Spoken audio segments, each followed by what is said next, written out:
Ce qui nous a dissimulé sur le Venezuela, un parallèle avec la Turquie. Au Venezuela, une lutte de pouvoir entre l'opposition et le gouvernement socialiste du président Nicolás Maduro fait rage depuis des semaines. Le 23 janvier 2019, le chef du Parlement, Juan Guaidó, s'est déclaré président par intérim et a ainsi ouvertement défié Maduro. La TV en a parlé dans plusieurs émissions. La lutte pour le pouvoir se poursuit non seulement entre l'opposition et Maduro, mais aussi entre le président américain Donald Trump et Maduro. Le 18 février, Trump a menacé les chefs militaires vénézuéliens de conséquences s'ils continuent de soutenir le chef de l'État Nicolás Maduro.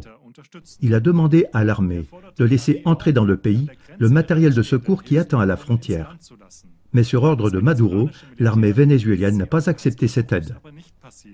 Maduro voit l'aide humanitaire comme un prétexte pour une intervention militaire et ne veut pas la laisser entrer dans le pays. Le raisonnement de Maduro semble tout à fait logique. Après tout, depuis des semaines, le gouvernement américain n'a pas explicitement exclu la possibilité d'intervenir militairement au Venezuela si Maduro ne voulait pas démissionner de lui-même. Mais qu'est-ce qui se cache derrière la lutte de pouvoir avec le président vénézuélien Maduro et quelles sont les véritables raisons pour lesquelles Maduro devrait être démis de ses fonctions par tout moyen? La chaîne YouTube Studio Berlin s'est penchée sur ces questions dans une vidéo de 15 minutes intitulée « Ce qui nous a dissimulé sur le Venezuela, un parallèle avec la Turquie ». Selon sa propre déclaration, Studio Berlin tente d'apporter plus de clarté sur ces sujets qui sont dissimulés ou déformés par les médias du mainstream. Le gestionnaire de Studio Berlin est connu de CLA TV. Le film n'a pas pour but d'évaluer le président Nicolás Maduro ou le président turc Erdogan. Ceux-ci peuvent également être considérés d'un œil critique. Mais le but est de montrer les fils rouges derrière les tentatives de coup d'État qui sont contrôlées de l'extérieur.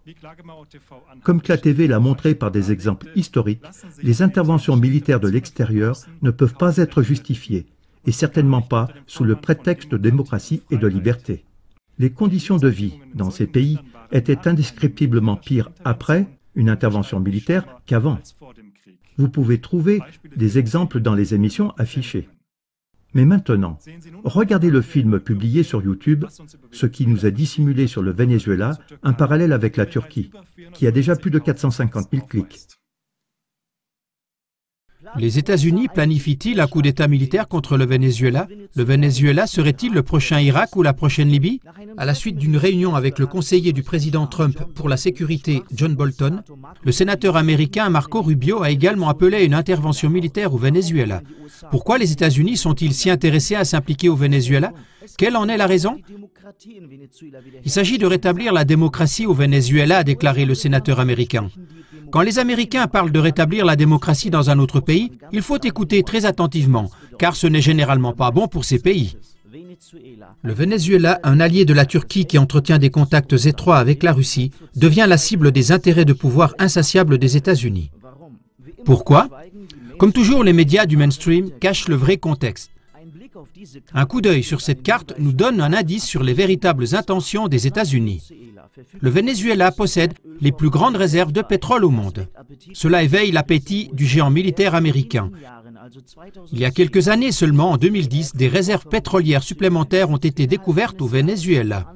En un an, la part des réserves de pétrole enregistrées a augmenté de plus de 40% pour atteindre 296,5 milliards de barils de réserves. Ainsi, le Venezuela est monté à la première place mondiale et a même dépassé l'Arabie saoudite.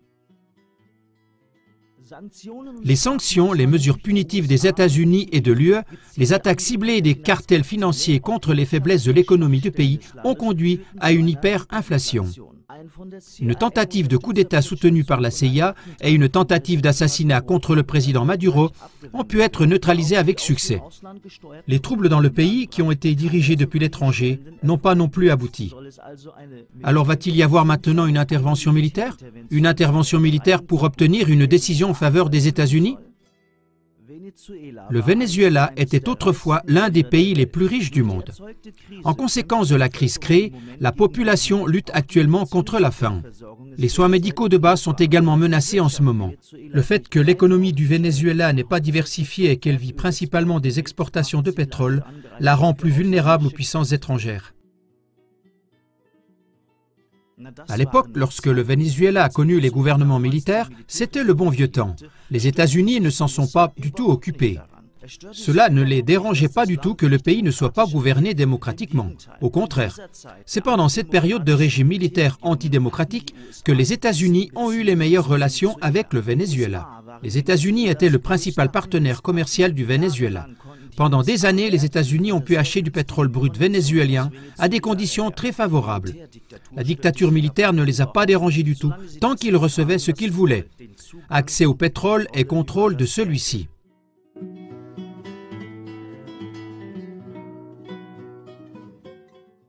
Cependant, les choses ont changé au plus tard en 1999, lorsqu'Hugo Chavez est arrivé au pouvoir.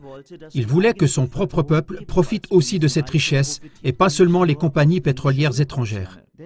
Car bien que le Venezuela soit à cette époque le 4e plus grand fournisseur de pétrole au monde, la plupart des habitants du pays ne bénéficiaient pas de cette richesse des ressources.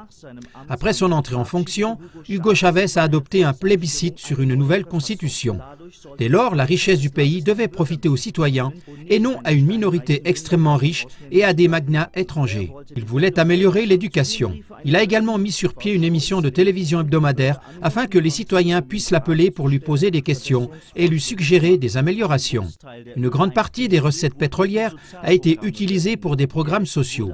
L'argent était distribué aux pauvres. L'État a fourni de généreuses subventions pour la nourriture, le logement, l'eau, l'électricité et les frais de téléphone.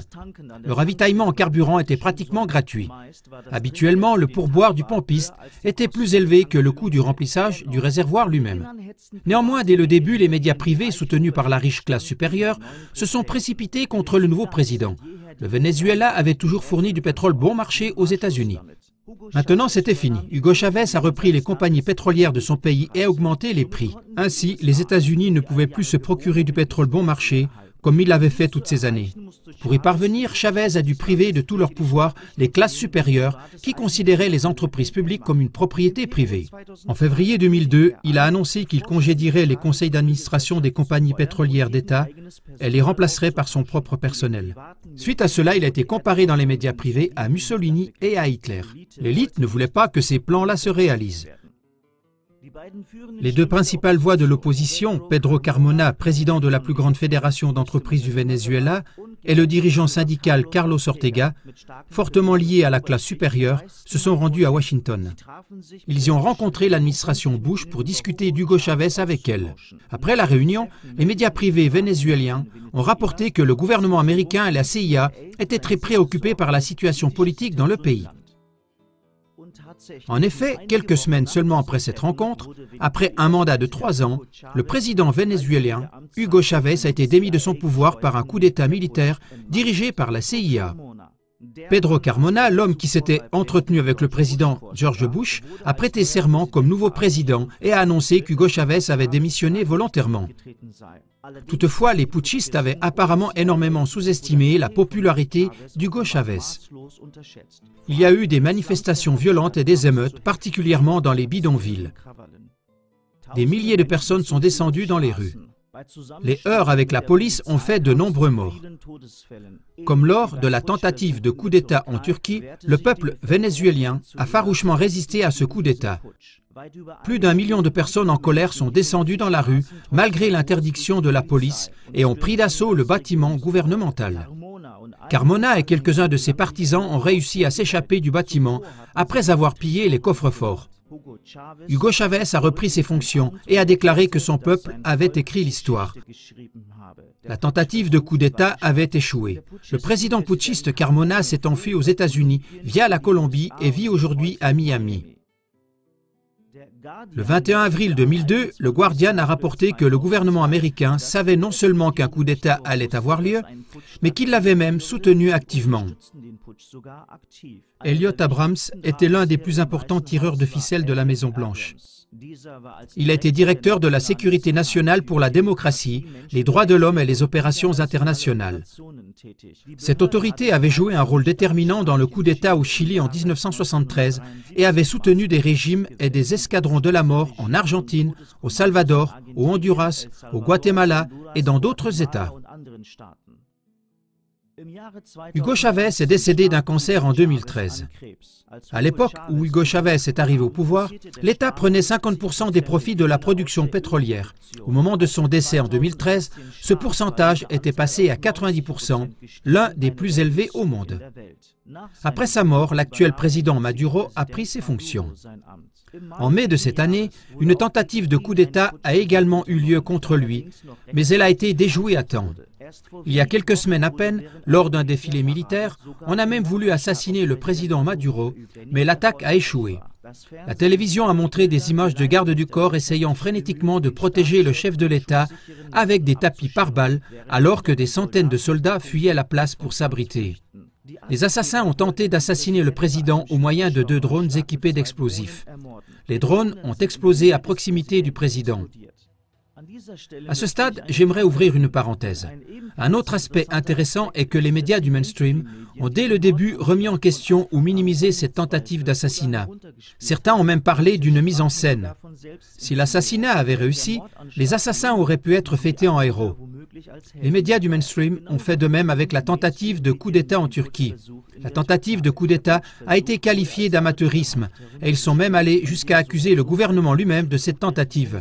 Toutefois, si le coup d'État avait été couronné de succès, les médias du mainstream auraient probablement fêté les putschistes comme sauveurs de la démocratie. Il est donc intéressant de constater que les mêmes schémas de comportement peuvent être observés de manière récurrente, quel que soit le pays dont il s'agit.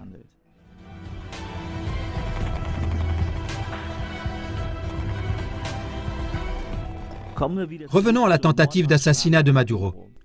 Bien entendu, les États-Unis ont immédiatement nié avoir quoi que ce soit à voir avec cette tentative d'assassinat. Cependant, personne ne s'attendait à ce que les États-Unis et la CIA l'admettent ouvertement. Ou bien si?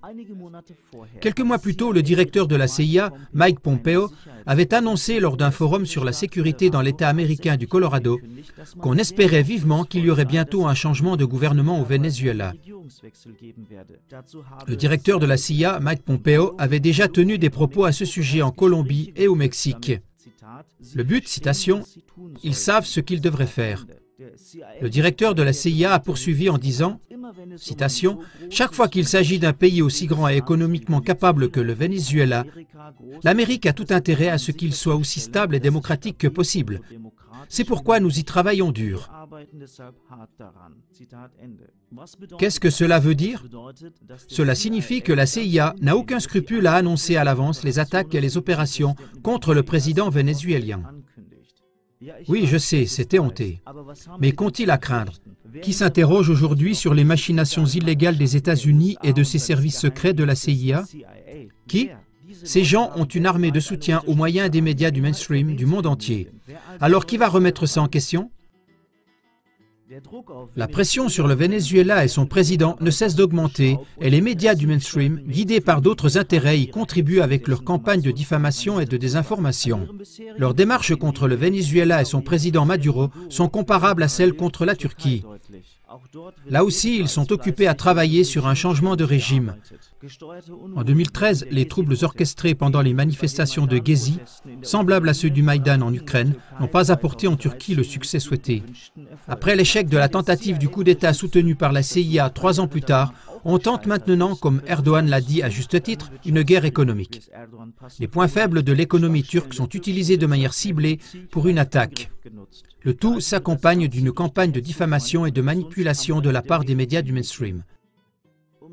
Afin de devenir moins dépendant de l'abus du dollar, le Venezuela a maintenant introduit la monnaie cryptée Petro. Le concept derrière Petro est simple. Le pays émet une monnaie cryptée qui est couverte par la matière première naturelle, le pétrole, se rendant ainsi moins dépendant du dollar. Mais là non plus, on ne laisse pas le Venezuela tranquille. Le président américain Trump a immédiatement interdit l'utilisation de la monnaie cryptographique Petro à l'intérieur des États-Unis. Dans un communiqué officiel, la Maison-Blanche annonce que la monnaie cryptée soutenue par l'État, le Petro, est considérée comme une sorte d'échappatoire permettant au président vénézuélien de contourner les sanctions américaines. En raison de la situation critique, le Venezuela a entre-temps apporté une partie de son or à ses alliés en Turquie. L'or est raffiné en Turquie plutôt qu'en Suisse. Les deux pays sont des amis proches. Le président Maduro est même un grand fan de la série historique turque Diriliş. La série donne un aperçu des années fondatrices de l'empire vieux de 700 ans. Lors d'une conférence de presse au Kirghizstan, il y a quelques jours, le président turc Recep Tayyip Erdoğan a également appelé à l'utilisation des monnaies nationales pour le commerce. Lors du forum économique, la domination du dollar américain dans le commerce mondial a été décrite comme un problème. Citation, Erdoğan a dit « Il est grand temps de passer aux monnaies nationales. Pas à pas, nous devons supprimer notre dépendance au dollar. » Le président turc a également déclaré que la Turquie était actuellement en pourparlers avec la Russie, l'Iran et la Chine au sujet de la conversion du commerce en devise nationale. Le ministre allemand des Affaires étrangères, Heiko Maas, s'est également exprimé dans un article du journal allemand Handelsblatt en faveur de la réduction de la dépendance financière des Européens vis-à-vis des Américains.